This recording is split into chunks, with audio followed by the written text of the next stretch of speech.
amazing viewers. Thank you so much for joining me on my program once again. I appreciate you wherever you are connecting from. If you have not subscribed to my channel, please kindly subscribe to my channel. Click the notification bell so that you'll be notified each time I upload a video. You will be among the first to receive it. Thank you so much and remain blessed. Whenever you look my video, whenever you watch my video, share the video to all platforms. Share it to family and friends. Share it in your WhatsApp group so that people can get information on what is happening in the contraption called Nigeria, mainly against the Biafrans, against the Duduas, against the indigenous people in the contraption called Nigeria. I try as much as possible to set the record straight. I don't preach hate speech. I don't speak against people. I set the record straight. The only important thing I do here is to make sure that the plight of the people remains on the front burner and the world will know the true story of what is going on in the contraption called Nigeria. Is not prepared to reform the electoral process through the new bill. And I won't be surprised if the president doesn't sign the bill. There will always be excuses. Been in this game since 2018. Whereas the APC, as an opposition political party, was campaigning for electoral reforms. Right? The party is not prepared to allow the status quo to change. Status quo that promotes rigging of elections, violent elections, inconclusive elections, and the tribunalization of the electoral process. I'm talking of, asking courts or tribunals to determine the winners of election as opposed to the people. So, the ruling party wants the situation to remain. Hence, there is no prayer on the president to sign the electoral bill into law. It's a challenge to all Nigerians. Once the 30-day period expires, the bill goes back to the National Assembly, and Nigerians have to mount prayer on the National Assembly to override the veto of the president. Yeah, we can't go on like this.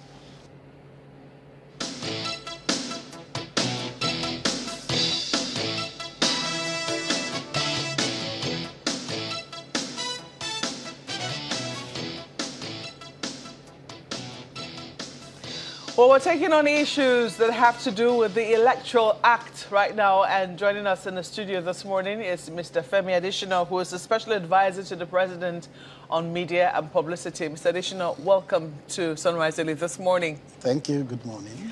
Perhaps the first question I should ask you is, when is the President going to sign the Electoral Act?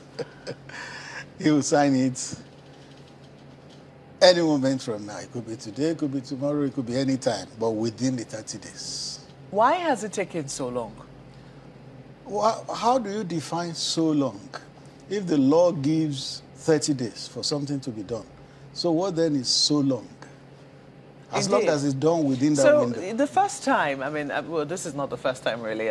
For those who are counting, they will say this is the 6th time the Electoral Act has been before the president.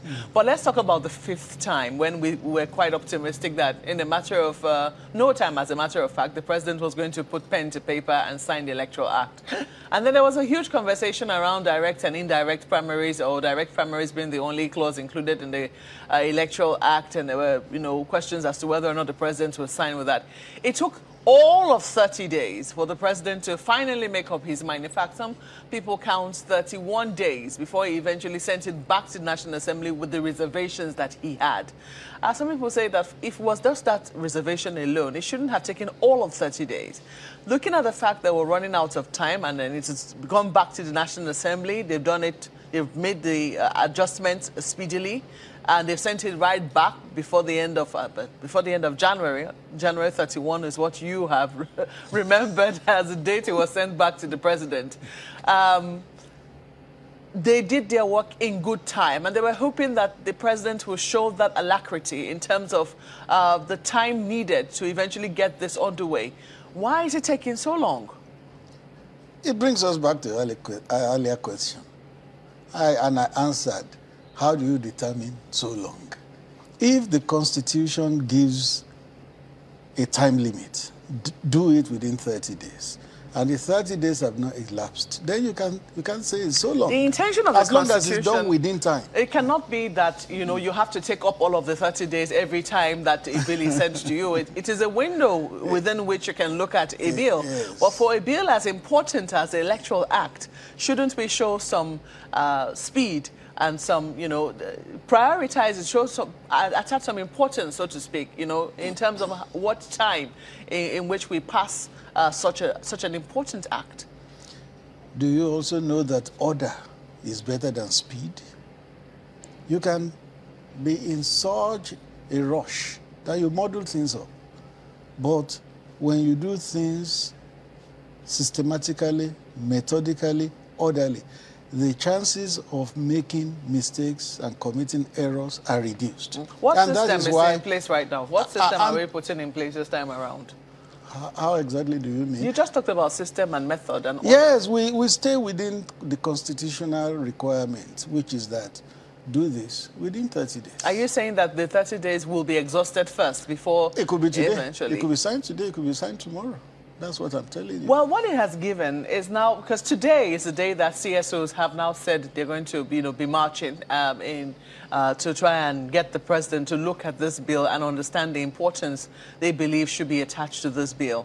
I think they have a day of action today. But it has given room for people to now start giving other reasons why the president might not want to sign. You heard Mr. Femi Falana there, a senior advocate of Nigeria, saying that the ruling party has no intention of signing this, of asking the president to sign this, or it's not to the advantage that this is signed. Mr. Falana, you've heard new controversies Mr. around... Falana is a senior friend, but he will be surprised this time. He will be surprised. In a matter of hours, he will be surprised. In a matter of hours? Yes, not days. Hours could be 24 hours, it could be 48 hours. Not days, not weeks. You also issued a statement yesterday asking Electoral... I don't know who precisely you were asking, maybe CSOs or who, I don't know. Could you tell us precisely who you were asking to stop playing politics with the Electoral Act? No, it's a combination, not just CSOs. Because some of the CSOs were actually being prodded. By who? That's why we said stop playing politics with it. Some of them are being prodded. By who is the question? No. We know what we know. We know what we know. Some people who use every opportunity to want to foment trouble in the country. And it doesn't have to be so because it's our country. Those who are in government are stakeholders in the country. CSOs are stakeholders in the country. So Nigeria does not belong to one set more than to the other set. That's what we're saying. Have there been any reservations this time around by the president on signing this Electoral Act? No. You know, before the president will put pen to paper on any legislation, also particularly this one that has to do with our electoral fortunes, it has to be looked at and looked at and looked at. It has to buy opinions from different stakeholders. And having been satisfied that the necessary due diligence has been done and he will not be making any error, then he will sign. And I tell you that Nigerians will get to hear about this bill in hours. Let's flip this to Lagos now. I understand my colleagues have questions.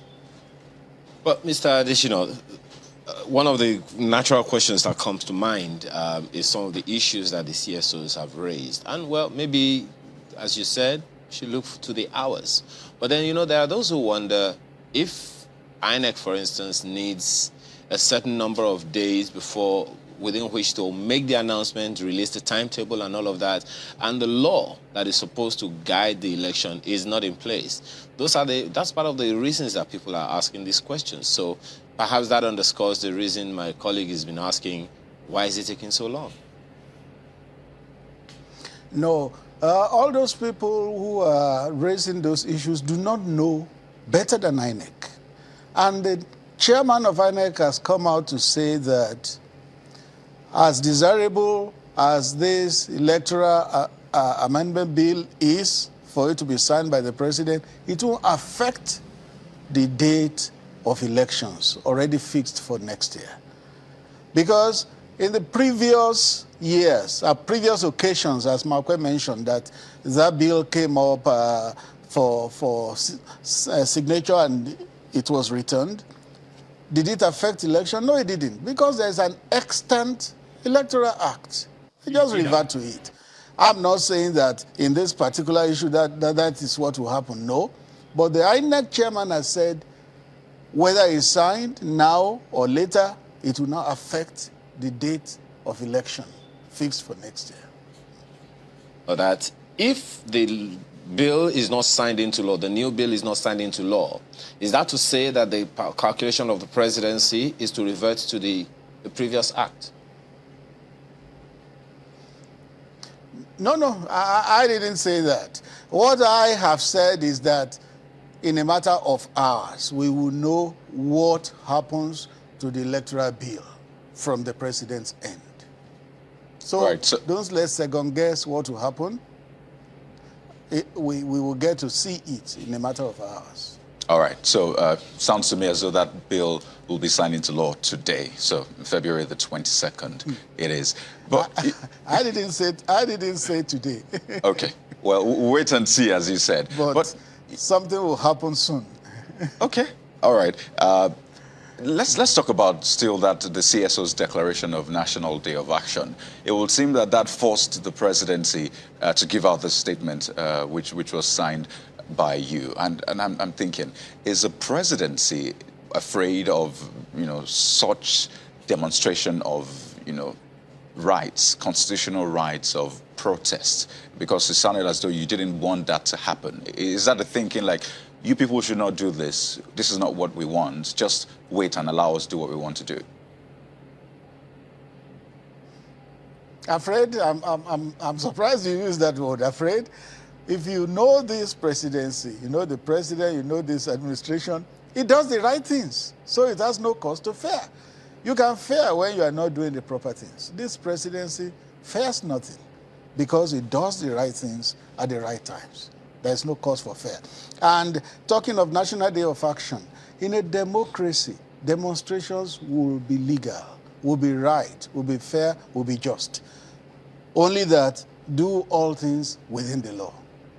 That's all the government wants. Do it within the law. And if you choose to now have a National Day of Action on the 22nd day after a bill was passed to the presidency, and it still has about a week to do the proper thing on that bill, then aren't you being premature?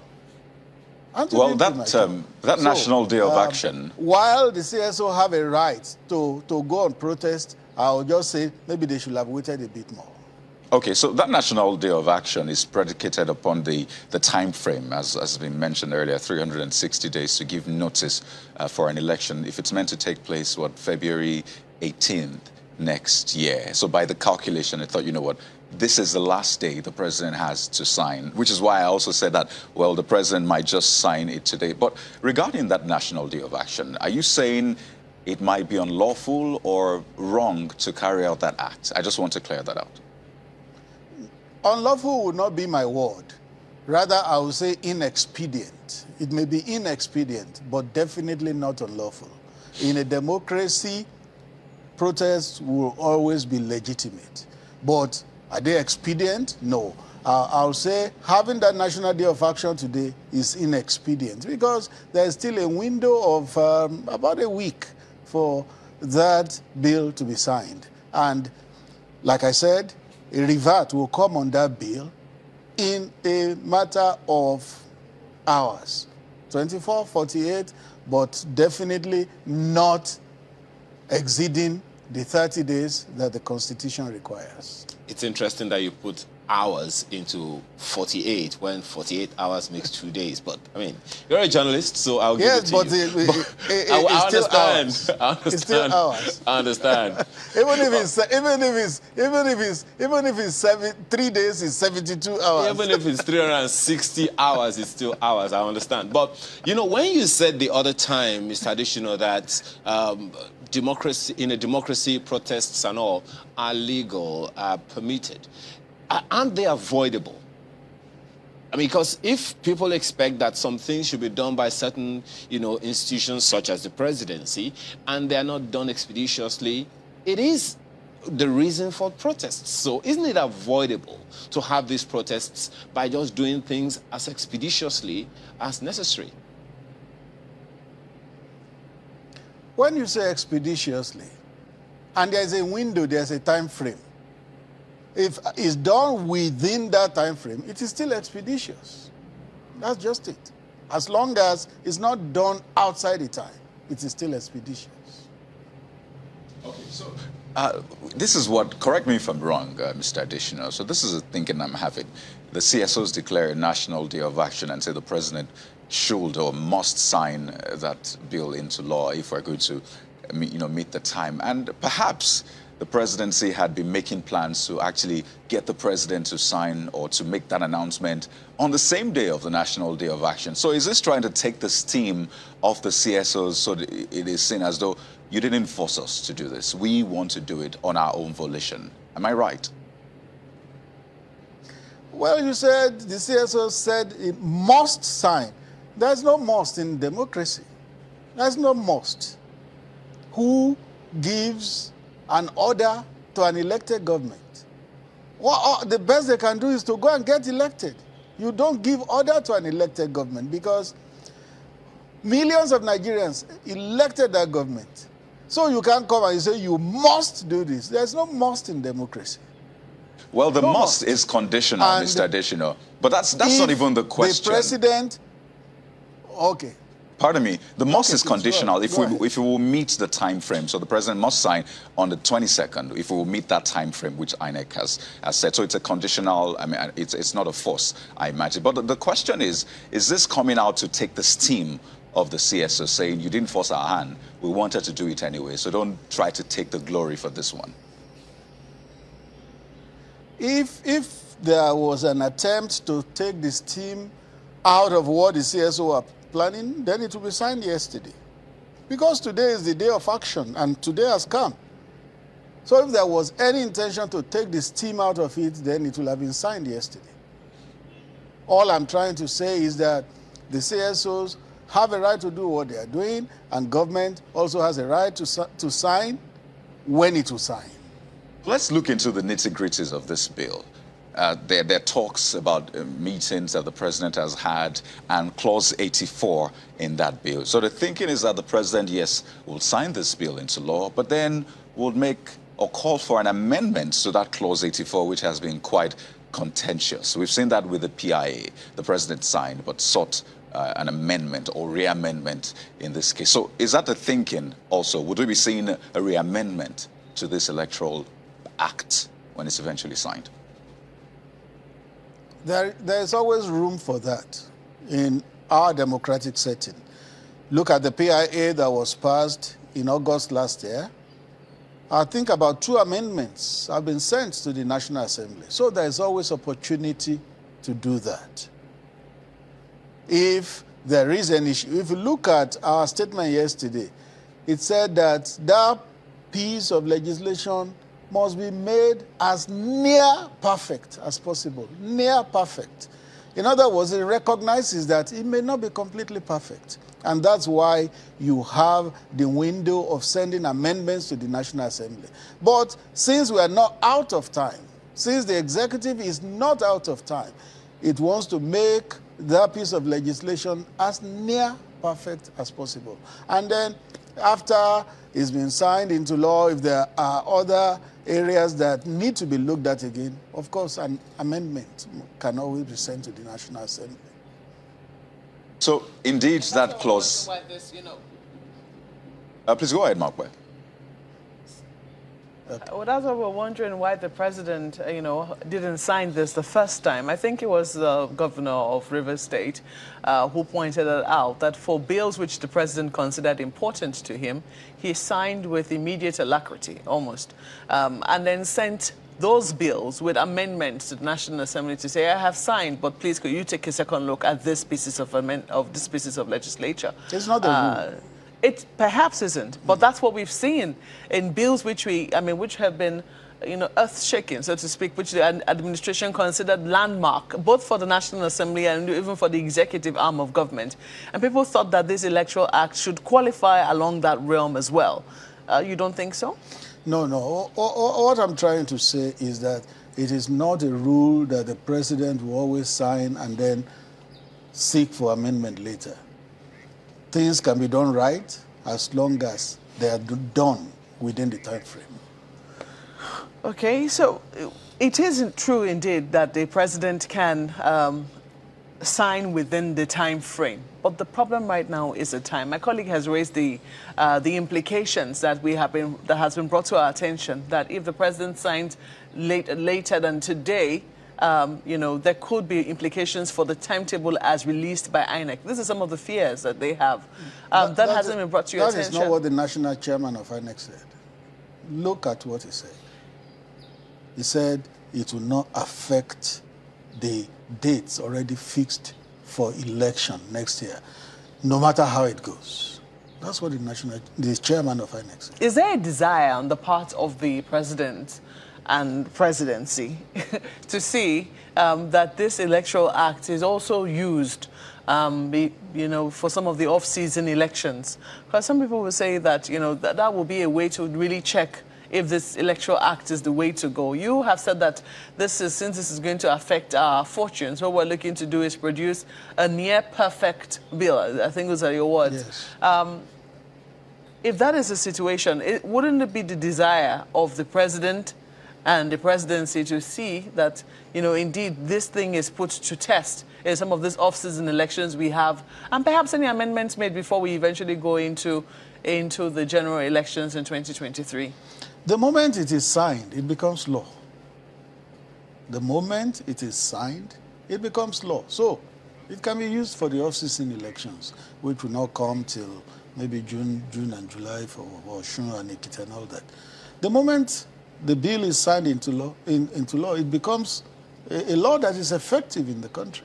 Well, you have counted, you said 21 days. The president still has about a week. For those who are also counting alongside with you, I think that's why they are now afraid that it's taking 21 days. The time is about to run out again. And the president will not sign this thing. He's going to come up with another excuse and send it back to the National Assembly, amend it another time again, and then you can send it back. And then on and on it goes until it's too late to sign this Electoral Act. No, I think and they have good reason to exercise those kinds of fears, because the president has done it before. No, some people just revel in muddying the waters when there is no reason to foment trouble. They go looking for one. No, but Mr. Adesina, let's be fair to the people who bring up these fears. The Electoral Act amendment preceding the 2019 elections, we saw what became of that. Yeah, and what was the reason given? The time it was brought was too short. Indeed. Yes. We saw how many times it was sent to the president before the final time it was sent to him, when he said the time was too short. And that's what they've been trying to avoid. Only one instance was time cited. The previous ones, there were other reasons. Exactly. So there were other reasons, and it kept on going back until finally it was brought to the president, and then he said the time was too short. So there's precedent for their fear. There is, history, trailing the fears that people exercise, or the anxieties that they have over the president not signing the Electoral Act 21 days after it was sent to him a second time. What I would just tell those people who fear is that rather than fear, they should fear their own fear. With President Buhari, he's a straight man. He will do what he wants to do, which is best for the country.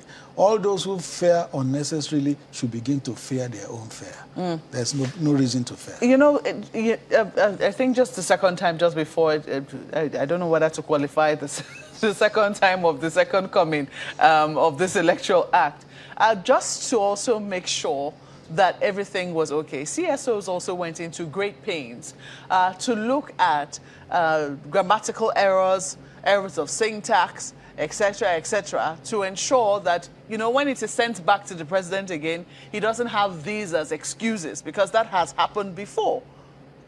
If there are drafting errors, should it still be signed? When we can perfect those things, when a president appends his signature to glaring drafting errors. How does it portray Nigeria? So it should be made perfect or near perfect. That's what we're saying. Well, they have these same CSOs, which you also say you're addressing. They're the ones who have pointed out these little minute errors, and they have said this time around that these errors have been corrected. Good. All of this just to be sure that it doesn't take another 21 days in the presidency before it is, before pen is put to paper. Still, it doesn't look like, it looks like we're going to exhaust the 30 days before the president eventually puts pen to paper. They should fear their fears. Nothing like that will happen.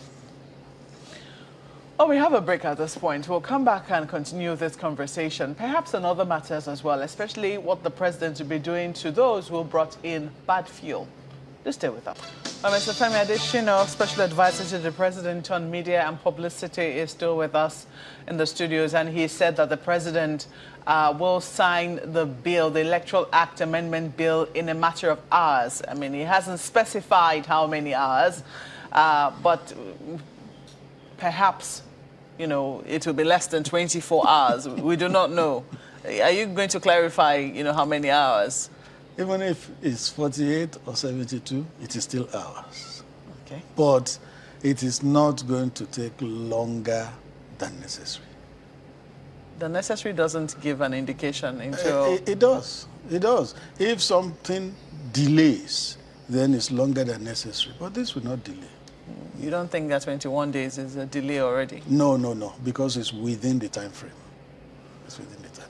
Okay, so let's take on other matters. This issue of fuel scarcity, which has affected a lot of Nigerians over the issue of adulterated petrol brought into the country. How has the president taken on this matter? Each time this issue of the fuel scarcity comes up, there's also a word that comes to my mind. That word is called SNAFU, S-N-A-F-U, and it's an acronym for Situation Normal All Fouled Up, SNAFU. What happened is a SNAFU in the petrol supply chain in the country. Because in the life of this administration, which will be 7 years in May, it's only one major fuel scarcity we have had. Now, there's a snafu, a normal situation fouled up. And some people are carrying on as if heavens are falling. No. We should always consider the past and the present in this country. More than any other administration, this one has restored normalcy in petroleum supply for years. It is a type of... it's what has caused this particular one. Yes. You have termed it snaffle. Yes. That the situation was fouled up. Yes. Isn't that correct? Yes. The situation was fouled up, and this was done by people in, done by, will I say oversight, was committed by an oversight. Shouldn't there be questions, queries, and if possible, heads rolling over the sort of oversight that has caused great pains to many Nigerians? People have spent hours, days in some instances, at filling stations trying to get petrol. Some people have had their cars damaged as a result of what has happened. And these are all inconveniences to Nigerians that were totally avoidable, but because of a slip or an oversight, this has happened. Isn't that something that should be happening within the presidency?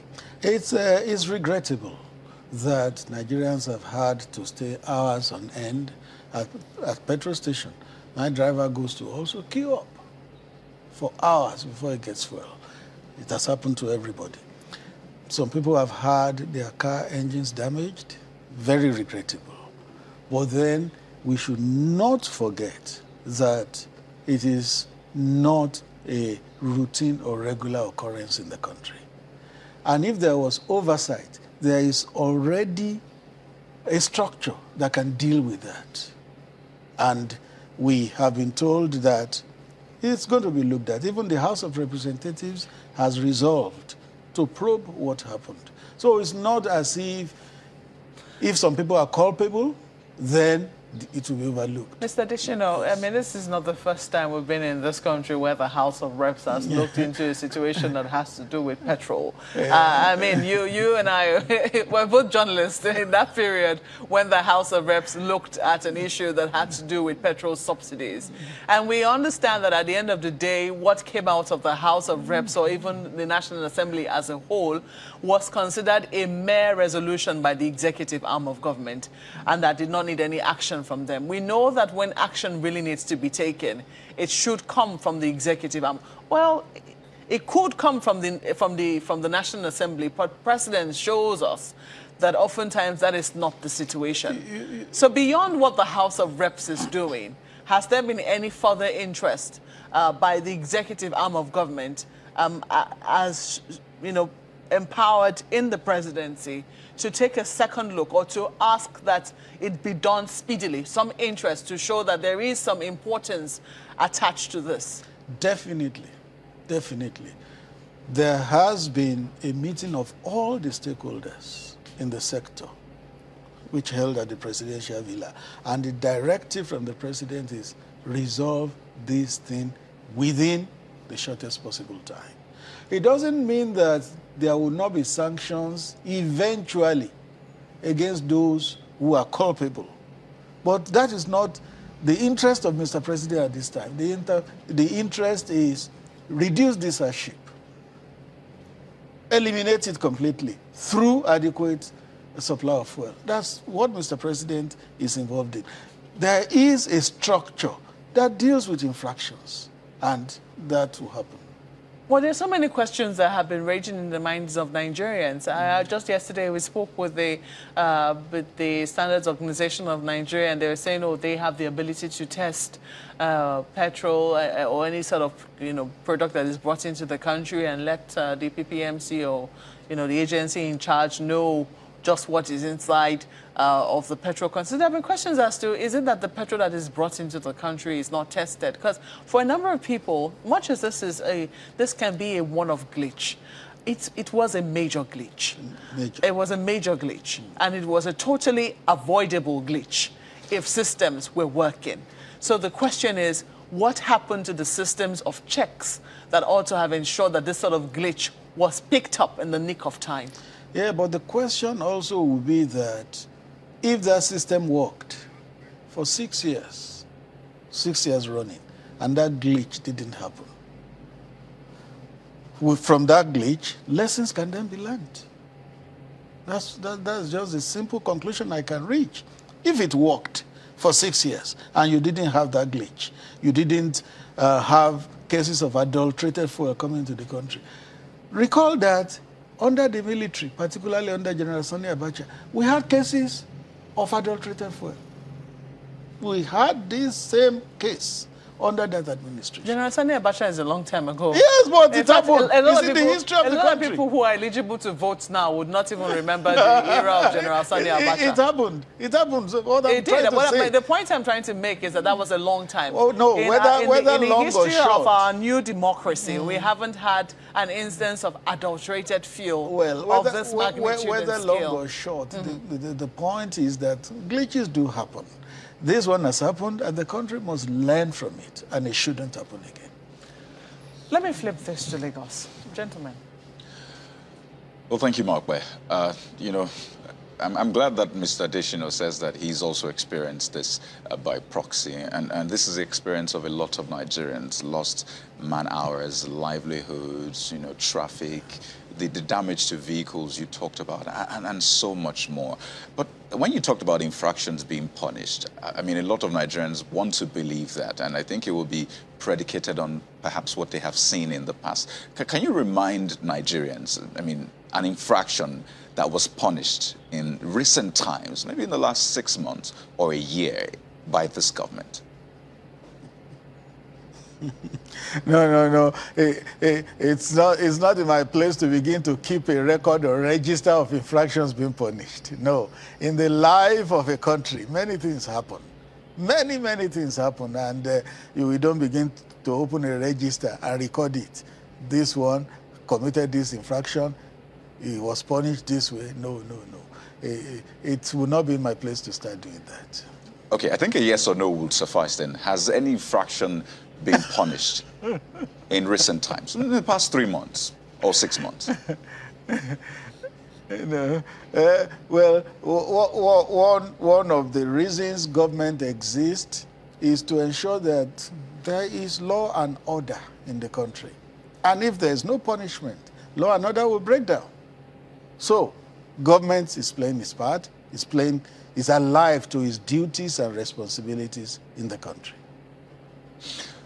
Okay, so clearly there's nothing to point to for people to say, well, it has happened in the past. We've seen this government come hard on a certain agency or an agent in the agency who dropped the ball. So it'll be difficult to want to expect from this one. But seeing that the president is a minister of petroleum and we have a minister of state, is the president also taking responsibility for this? Because this is directly under his purview.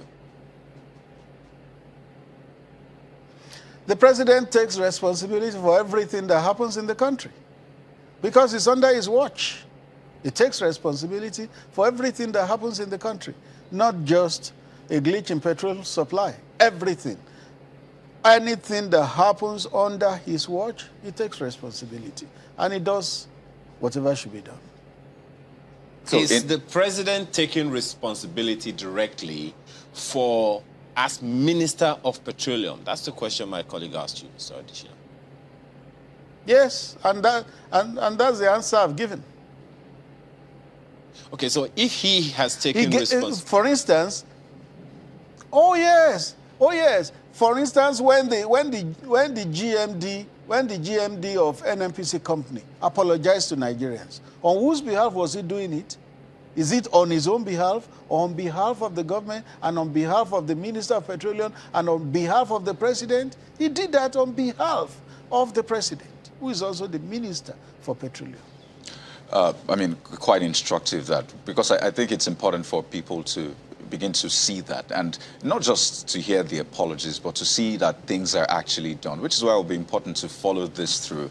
And since you've said that the president is going to follow this through, ensure that things normalize, and then we'll see perhaps the sanctions, the Nigerians will hold that definitely. But why has it taken this long is another question that bogs the minds of a lot of Nigerians, because this has been on. In fact, speaking to the head of Petron as of 2 weeks ago, he said that this was discovered February the 2nd, okay, and now this is February the 22nd. So 20 days, and we're still having challenges getting petrol. I mean, if you come to Lagos, Mr. Adesina, it is like a war zone. I'm glad you used snafu, which is a war term, right? It's like a war zone trying to get petrol. So why has it taken this long? Because there is that time lag between the time you place orders and the time the cargo arrives and the time it is distributed to filling stations. There is usually that time lag.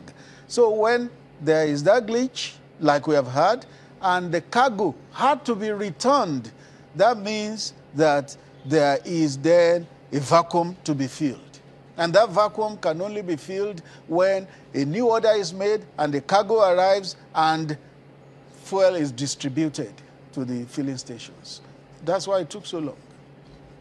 Well, Mr. Adesina, allow me to segue into one other matter, which of course is a concern to everyone. And this is like a cocktail of issues in one. It has insecurity, has unemployment, has education, all in one. It's the statement credited to former President Obasanjo, where he says that the Nigerian population today is about 250 million, and 15 million children are not in school. If we don't do anything about those children, we're already nurturing the Boko Haram of tomorrow. That definitely is something that is of concern. And along the line, he talked about the need for education and for employment for these children now, education for the children now, and employment for the youth in the environment, especially those who are vulnerable now. He was recounting his own experience. I'm sure you have seen that story. So question then would be, as I said, it's a cocktail of issues: insecurity, education, and employment in one. I don't know how you want to take them on. Well, those facts are real, and it's a reflection of the state of our polity. But I'll also add that even under President Obasanjo, you had those things there. Maybe to a lesser degree, to a lesser percentage, but they were there. They were there. And that tells you that what is happening in this country today is a accumulation from many administrations, including that of President Obasanjo. And why does government exist? Government exists to solve problems. And would one government solve all Nigeria's problems? No. One administration will not solve all the problems in the country. It will solve the ones it can, and the next one comes and continues in that trajectory. So, what former President Obasanjo said, is true. But it also happened under him, maybe to a lesser degree. Well, it is that on that point of being to a lesser degree that is of concern to me right now. If it was to a lesser degree under him, one would expect that successive governments such as this one that you are in right now would take it even to an even lesser degree, if I can use the term, to borrow your words. So one is wondering, the promise of the president to, champion the cause of taking 100 million Nigerians out of poverty in 10 years, one would expect that since it's about 2 years into that now, 20 million people would have been taken out of poverty already. I don't know if you have the facts to answer to that. Education is an issue as well. 15 million, he says, UNICEF says we have the highest number of out-of-school children in the world. Those issues are of concern.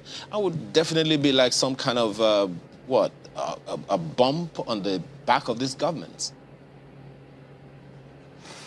Thank you, but you will recall that maybe 2 or 3 years ago, before COVID, there was actually a vast reduction in the number of out-of-school children in Nigeria. The figures are in the public domain. If you can check it up, about 3 years ago.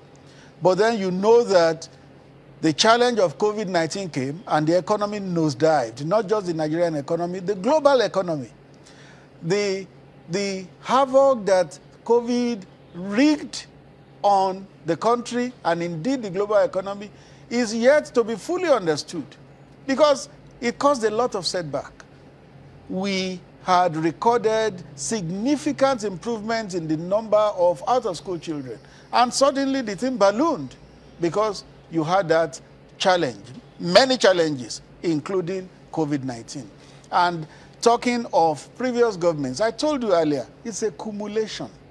If we had it under Obasanjo, Yar'Adua came after him, Jonathan came after him, and then there's Muhammadu Buhari. It's a cumulation. You can't then come and lay everything at the doorstep of Muhammadu Buhari, but he will do the best he can to mollify the situation. Talking of how many people have been taken out of poverty in 2 years, I return that challenge to the media. The president has made that promise.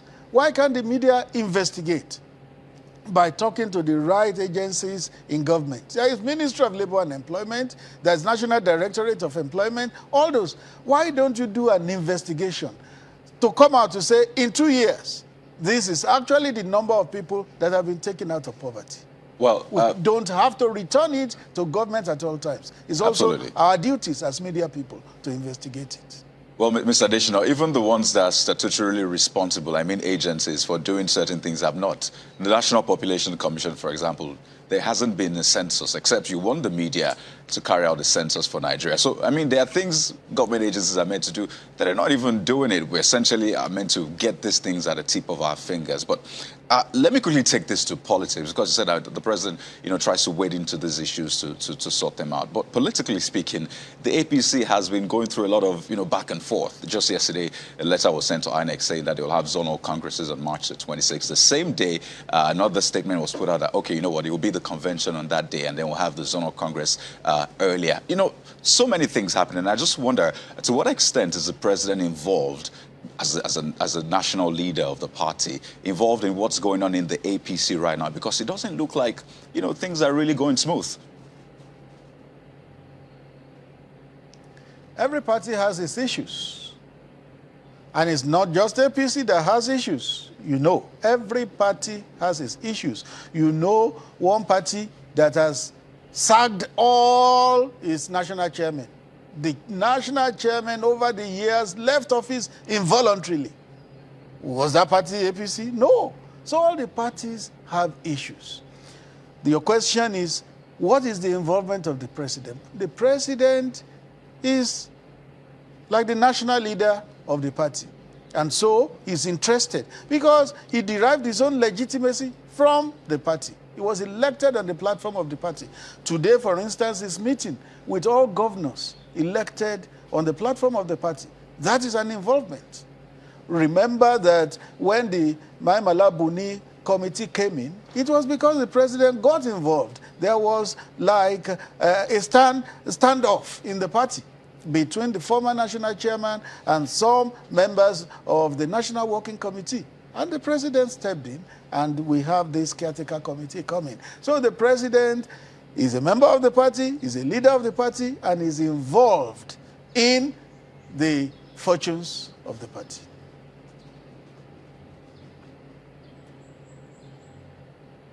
We have an idea of what the resolutions are going to be today. I mean, why is the president calling for a meeting of the governors?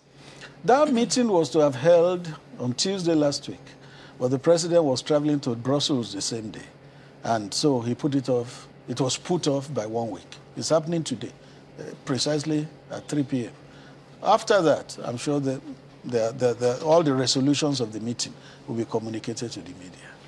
Indeed. I mean, we certainly will be, on the standby to get the resolutions of the meeting. But again, there was already inkling. The president didn't just decide he was going to travel the day he traveled. I think it was a Tuesday or so. Yes, it was Tuesday. He must have known that he was going to travel, yet the governors were invited for a meeting. I think some of them had individual meetings with him before he eventually left. But that group meeting wasn't possible. No, it was also explained that that meeting had been put off, but there was communication problem. How many governors came in? Less than 5, because others got the communication that the meeting would not hold on that day.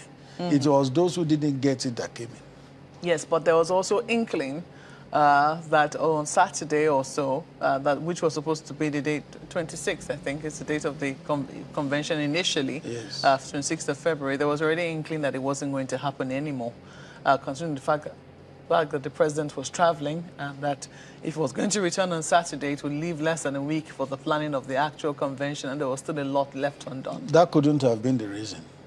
That couldn't have, because the party has its apparatus.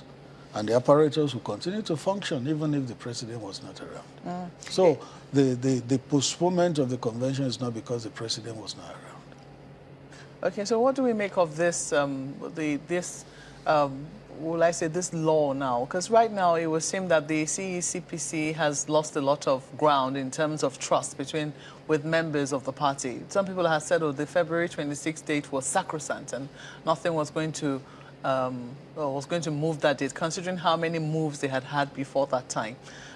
Is there going to be some reshuffling or some reconstitution, or do you have an idea of what will be happening with the CECPC? If it's not broken, why do you fix it? You don't think it's broken? No.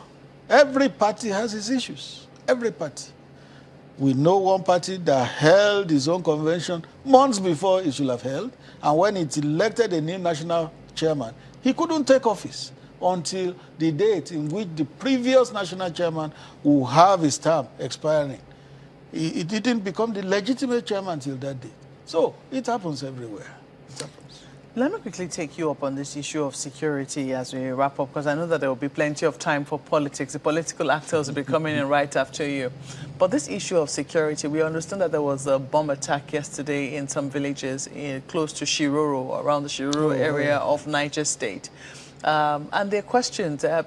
Before now, I think it was the governor of Niger State who had come to the villa and had talked about, the incessant attacks that he had experienced in his state, leading to the death of close to, of 200 people or thereabout. Some of them including security personnel that of groups that he had set up.